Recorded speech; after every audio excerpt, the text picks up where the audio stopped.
Oke.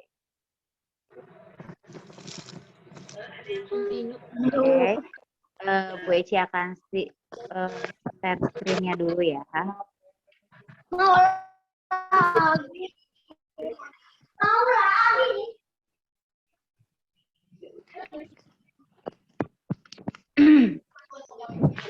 Bu ini mangga di share dulu. Ini nih. Ya, kita akan share screen dulu. Ya, Kak, jawab. Walaupun nggak dibuka video, jawab. Nah, udah kelihatan ya? Udah kelihatan? Kelihatan, Bu. Kelihatan. Kelihatan, Bu. Kita akan bahas review akidah akhlak dulu ya. Nah, yang ini ya. Anak-anak yang sudah menyiapkan modul reviewnya boleh disimak ya. Kalau yang lihat screen juga boleh.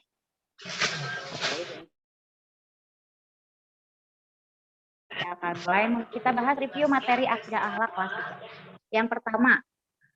Yang pertama Asmaul Husna. Nah, udah pada tahu ya anak-anak, Asmaul Husna itu adalah nama-nama yang baik yang dimiliki oleh Allah Subhanahu wa taala.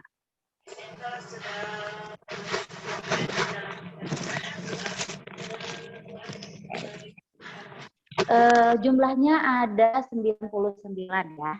Mudah-mudahan anak-anak sudah pada hafal ya, karena sering kita baca di sekolah, kemudian kemarin juga kita bulan Ramadan selalu membacanya sama-sama. Lalu yang kedua, dalam Asmaul Husna itu ada Al-Wahhab. Al-Wahhab itu artinya Allah Maha Pemberi Karunia. Nah, cara meneladani sifat Allah Subhanahu wa taala Al-Wahhab adalah dengan berbagi sebagian kelebihan yang kita punya. Contohnya misalnya berbagi makanan, berbagi dalam bentuk uang, atau Berbagi di sini rumah, contoh Bu. yang ada di sini adalah Berbagi rumah. berbagi apa? Rumah.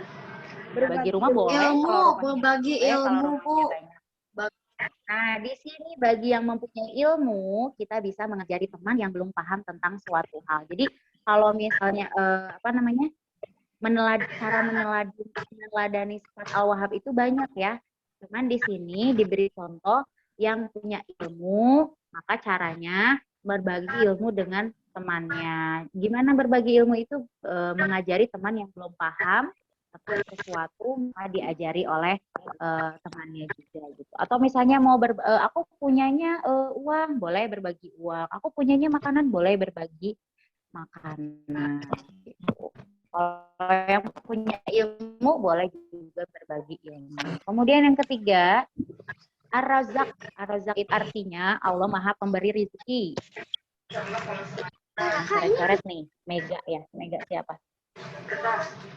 Apa yang Maha Pemberi rezeki? Nah, cara meneladani sifat Ar-Razzaq adalah dengan cara berbagi harta yang kita miliki. Sama ya, kayak kalau tadi ilmu berbagi karunia, misalnya karunianya mempunyai ilmu. Nah, kalau ini mempunyai harta. Tapi sebenarnya bisa juga harta juga menjadi karunia seseorang, bisa dibagikan. Hampir sama sebetulnya Al-Wahhab dengan Ar-Razzaq itu. Kemudian yang keempat, berikut ini beberapa alasan mengapa kita harus patuh dan hormat kepada kedua orang tua.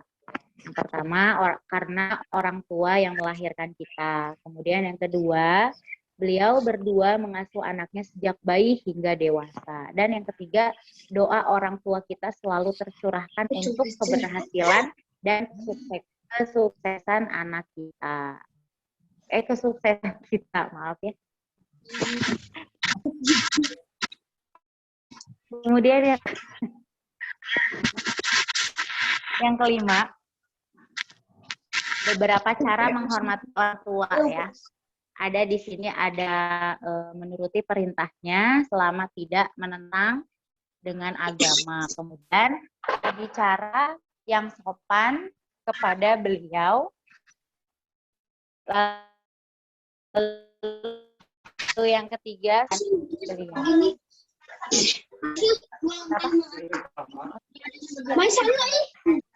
Bu, masih ada yang ngomong, nah, Bu. iya, tolong di mute dulu ya.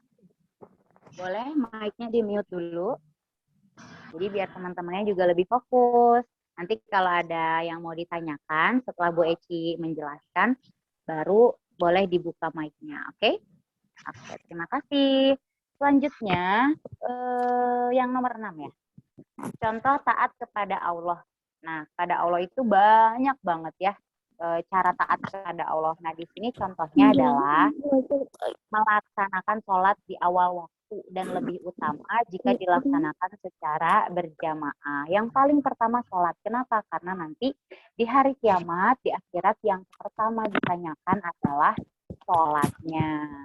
Lalu yang kedua, berbicara yang sopan kepada, menjalankan puasa, baik puasa Ramadan maupun puasa sunnah. Nah, setelah menjalankan sholat, contoh taat kepada Allah itu adalah menjalankan puasa, yaitu puasa Ramadan atau puasa sunnah. Kalau puasa Ramadan itu puasa wajib ya. Lalu yang ketiga, berinfak, bersedekah, dan menunaikan zakat. Masih banyak lagi cara taat kepada Allah.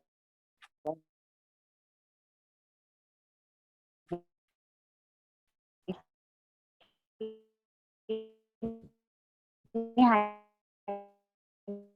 3.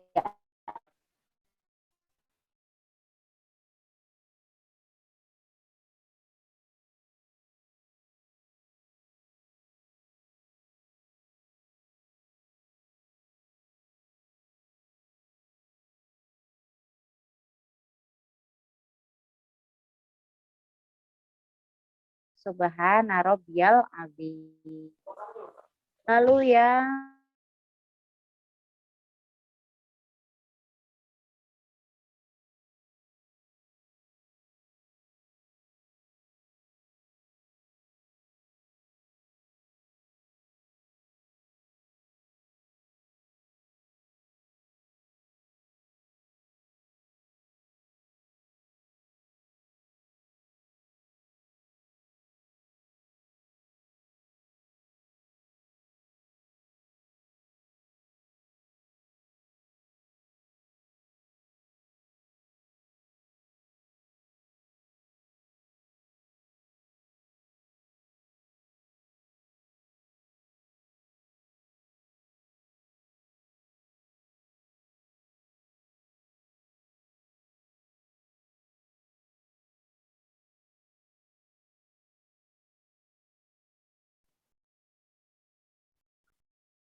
kita lanjut lagi.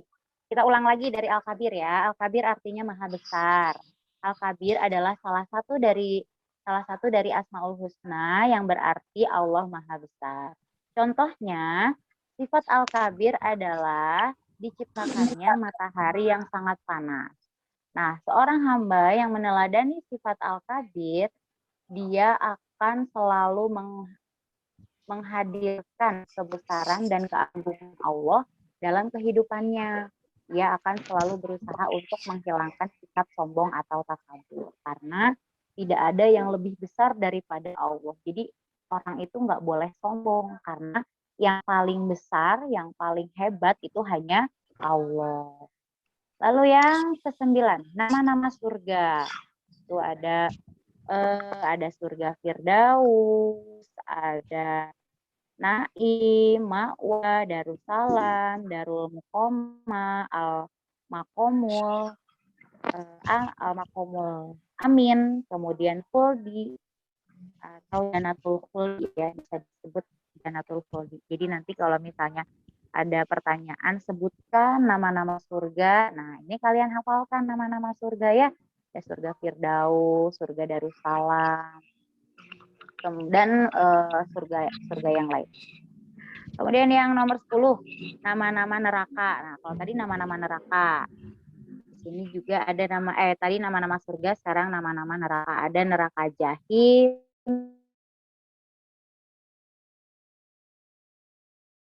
ada neraka sa'ir, wa'il, dan jahanam.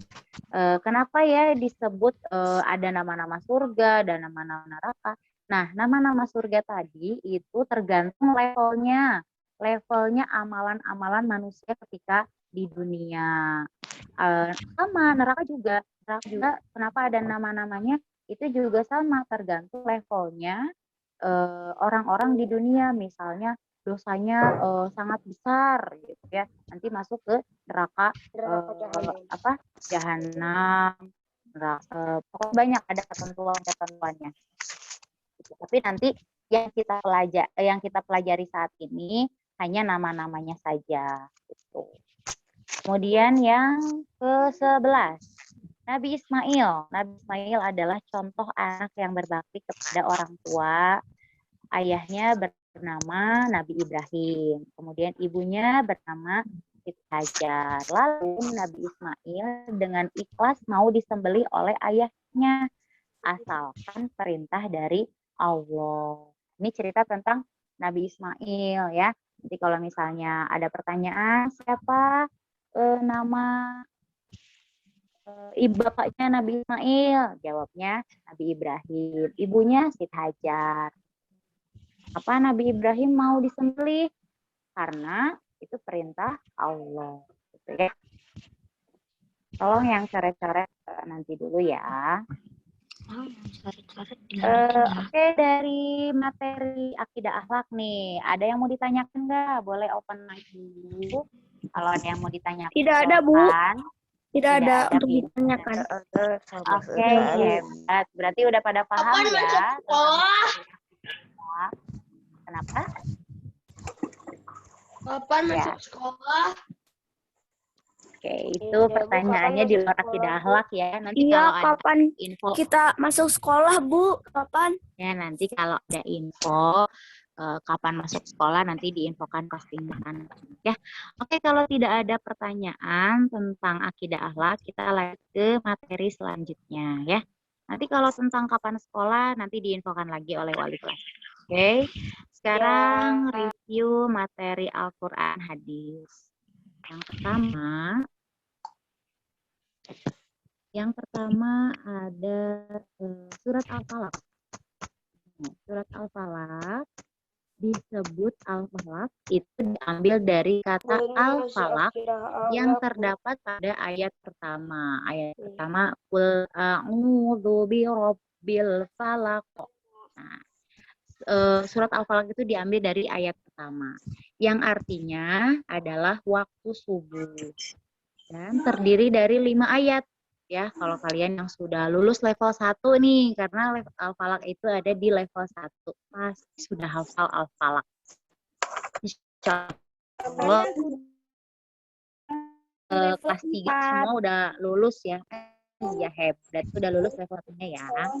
Nah, surat Al-Falaq itu termasuk golongan surat Makkiyah. Kenapa sih disebut surat Makkiyah?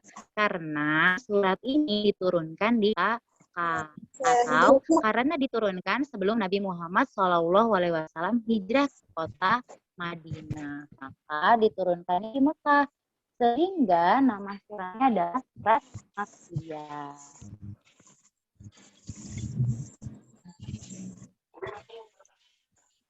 Kemudian termasuk nomor surat Al-Falaq itu termasuk nomor urut surat yang ke-113 dalam Al-Quran, dan dalam surat Al-Falaq berperintah agar lindung kepada Allah, Tuhan yang menguasai waktu subuh atau waktu malam ketika sudah gelap gulita. Karena di waktu subuh atau di waktu malam itu seringkali terjadi kejahatan-kejahatan gitu ya. Maka surat Al-Falaq ini dikhususkan dibaca untuk berlindung kepada Allah di waktu subuh atau di waktu malam yang gelap gulita. Nah, berlindung kepada Allah Subhanahu wa taala dari segala macam kejahatan orang-orang jahat seperti tukang suhud. Nah, selain berlindung dari gelap, nya subuh atau malam, surat Al-Falaq juga namanya isinya adalah berlindung kepada Allah dari kejahatan orang yang tukang suhud atau pendengki ya. Pendengki itu tahu kan, pendengki itu orang yang suka iri sama kebahagiaan orang lain gitu. Itu juga bisa dari surat Al-Falaq. Kemudian setelah surat Al-Falaq ada surat Al-Ikhlas. Surat Al-Ikhlas itu terdiri dari 4 ayat dan termasuk golongan surat Makkiyah. Sama, surat Al-Ikhlas pun diturunkan di Mekah gitu ya, sebelum Nabi hijrah ke Madinah. Kemudian surat Al-Ikhlas dalam Al-Quran berada pada nomor urut surat yang ke-112. Jadi sebelum surat Al-Falaq ya. Kemudian surat Al-Ikhlas ini diturunkan sesudah surat An-Nas. Dinamakan surat Al-Ikhlas yang artinya suci atau murni. Karena surat ini sepenuhnya menegaskan tentang kemurnian, keesaan Allah Subhanahu wa Ta'ala. Allah itu esa, tunggal, bukan satu, bukan dua, dan tidak terbilang. Jadi kalau misalnya ada yang bilang Allah itu satu, takutnya nanti ada yang bilang Allah itu dua. Tapi kita sebutnya dengan sebutan Allah itu esa. Esa itu tunggal. Tunggal itu nggak ada yang kedua, nggak ada yang ketiga gitu ya. Jadi surat Al-Ikhlas ini berisi tentang kemurnian keesaan Allah, di mana Allah itu sifatnya esa atau tunggal. Tidak ada yang bisa menandingi keesaan Allah. Nah, ada pun isi pokok dari surat Al-Ikhlas yang pertama adalah penegasan tentang kemurnian keesaan Allah Subhanahu wa Ta'ala. Ditegaskan bahwa Allah itu esa, Allah itu tunggal, tidak ada yang bisa menyamai kehebatan Allah, tidak ada yang melebihi kebesaran Allah gitu ya, dan tidak ada yang menyamai sifat-sifat Allah. Lalu yang B, menolak segala macam kesyirikan, artinya menyekutukan karena ada coretan, menyekutukan, menyamakan Allah dengan zat lain. Nah, jadi selain selain Al-Ikhlas itu menekankan kepada kita tentang keesaan, di surat ini pun menolak segala macam syirik. Tidak ada yang bisa menyerupai Allah, tidak ada yang bisa menyamai kehebatannya Allah, bahkan tidak ada yang bisa menandingi kehebatannya Allah. Lalu yang C, Allah Subhanahu wa Ta'ala itu tidak mempunyai anak dan tidak mempunyai orang tua. Allah tidak punya anak dan tidak beranak gitu ya. Tidak mempunyai anak dan tidak dianakkan, maksudnya tidak punya.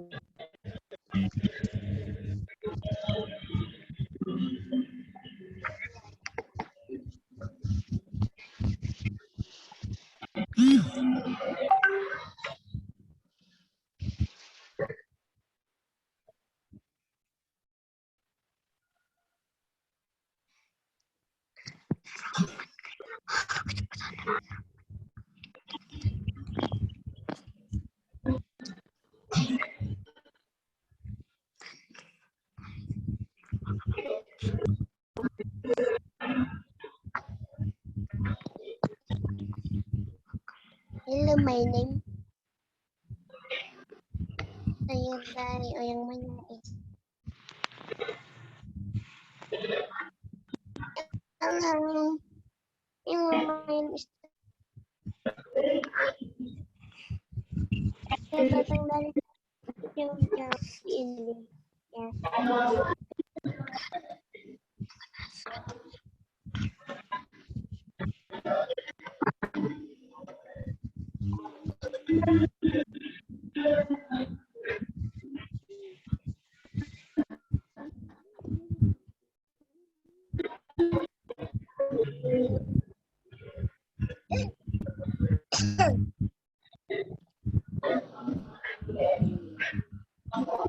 Kenapa sih Bu? Kenapa? Nggak ada suaranya?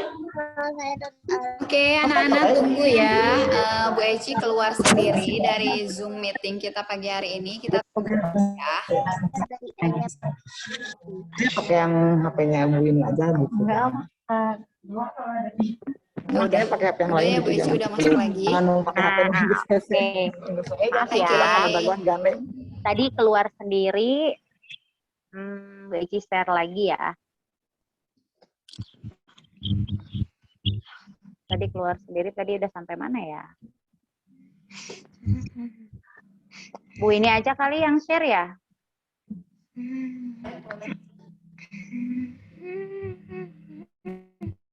Bu ini aja yang share itunya? Yang Al-Ikhlas nomor 3. Bentar. Share screen. Nah, tadi Bu Eci keluar sendiri soalnya.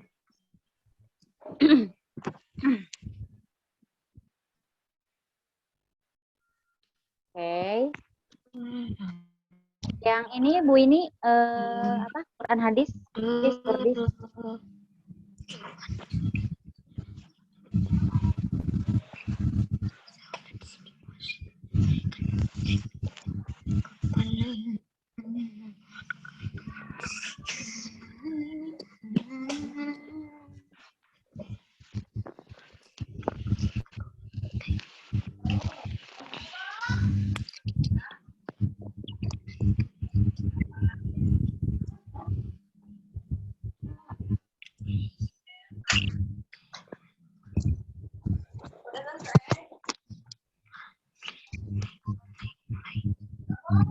Iya.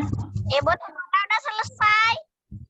Bentar, belum sayang, sedikit lagi. Keluar kota tunai kita.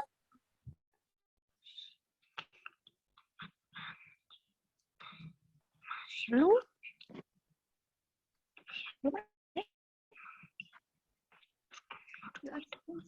Tidak ada. Oh ini. Yang ini, nah itu betul. Nah surat Al-Ikhlas ya, tadi sampai yang D ya. D itu dan tidak ada satupun yang menyamainya, baik itu kekuasaannya, kerajaannya, kehebatan, dan lain sebagainya. Nah, di sini keutamaan surat Al-Ikhlas. Yang pertama, dicintai oleh Allah. Kedua, masuk surga. Yang ketiga, dapat mendapatkan pahala seperti membaca sepertiga Al-Qur'an. Ya kan tadi yang D udah Bu Eci baca ya. Nah, pahala keutamaannya itu tadi dicintai oleh Allah, masuk surga, dan yang ketiga pahalanya seperti membaca sepertiga Al-Qur'an. Tulisannya masuk surga, Bu. Kok tulisannya masuk surga? Itu mungkin typo ya. Sebetulnya harusnya masuk surga. Masuk surga ya, bukan masuk surga. Mungkin ini orang Betawi kali ya. Orang Betawi surga jadi surga ya. Ya, tapi surga ya di sini ya. Kemudian yang ketiga, hadis keutamaan sholat berjamaah. Nah, tadi udah ya, surat Al-Ikhlas, surat Al-Falaq. Sekarang yang ketiga, hadis keutamaan sholat berjamaah. Udah pada hafal ya? Pasti udah pada dites nih sama guru TF-nya. Yang hadis keutamaan sholat berjamaah itu, ya, sholatul jamaati tafdulu sholatil fardhi bisa ba'yu nadar aja. Artinya, sholat berjamaah itu lebih baik 27 derajat dibanding sholat sendirian. Itu keutamaannya ya. Jadi kita mending sholat berjamaah daripada sholat sendirian. Karena kalau sholat berjamaah itu udah pasti derajatnya lebih tinggi daripada yang sholat sendirian. Oke, selanjutnya Bu ini. Selanjutnya surat Al-Kafirun. Al-Kafirun, Bu. Ya, surat Al-Kafirun Bu ini scroll bawah coba. Bawah, ke bawah. Mana ya Bu ininya ya? Atas. Oke, surat Al-Kafirun. Mana.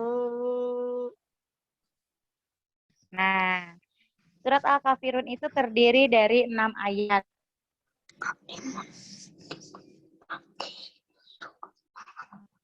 Nah, Surat Al-Kafirun itu terdiri dari 6 ayat. Di dalam Al-Quran, surat Al-Kafirun terletak pada urutan ke-109. Nah, surat Al-Kafirun itu tergolong surat Makkiyah, ya. Sama seperti surat Anas dan Al-Falaq karena diturunkan di kota Mekah. Al-Kafirun artinya adalah orang-orang kafir. Yang disebut orang kafir adalah orang yang tidak menyembah kepada Allah Subhanahu wa taala. Nama Al-Kafirun, yaitu orang-orang kafir, diambil dari kata yang muncul pada ayat pertama. Sama kayak surat Al-Falaq tadi ya. Surat pertamanya itu, ya, qul ya ayyuhal kafirun. Nah, di situ diambil dari ayat pertama. Pokok isi surat ini adalah tidak diizinkannya kompromi dalam bentuk mencampur adukan ajaran agama. Ada di ayat terakhir gitu ya. Jadi yang terakhirnya untukkulah agamaku dan untukmu agamamu. Jadi nggak ada kompromi. Jadi kalau misalnya mereka tidak menyembah Allah ya nggak apa-apa. Yang penting saya menyembah Allah gitu. Jadi nggak ada tawar-menawar dalam ajaran agama seperti itu ya. Sampai sini review Quran hadis ada yang mau ditanyakan nggak ya? Enggak. Enggak juga. Ada apa tuh? Ini Bu, apa? Aryo, aku akidah akhlak sama Al-Quran hadis ini kok dikit ya Bapak, nggak kayak yang lain kan biasanya 3 halaman, 2 halaman. Oh gitu ya. Ini Oh, cuma mungkin bilang, ya karena kenapa, Bu? yang akan keluar nanti saat PAT Sekarang lebih cepat Bu hanya daripada segini. kemarinnya lagi. Yang nanti akan keluar saat PAT ya ini materinya hanya segini gitu. Tapi nanti apa namanya akan bercabang lagi suratnya, akan banyak contoh-contohnya lagi gitu ya, seperti misalnya 1 juta Bu. Hah?